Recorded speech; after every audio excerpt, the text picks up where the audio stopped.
Praise Lord भाई माने समस्त को नमस्कार।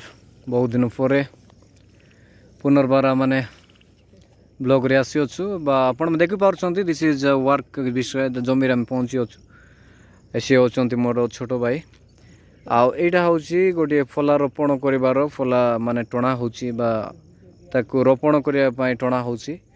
आउ कृषक भाई मानक पई एटा ही बहुत बड़ डिफिकल्ट रो काम बा बहुत कष्टकर विषय बोली कहले भूल होबनी।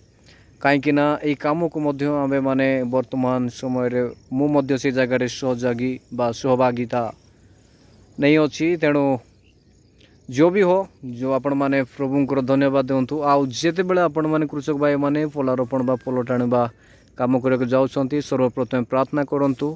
जदि प्रार्थना करेंगे ना संध्या हो आपण ज्वर रे पीड़ित हे आपणकर अंग प्रत्यंग सब नष्टर कारण बा असुस्थतार कारण ही जाए। तेणु आप भूलंतु ना प्रार्थना करने को।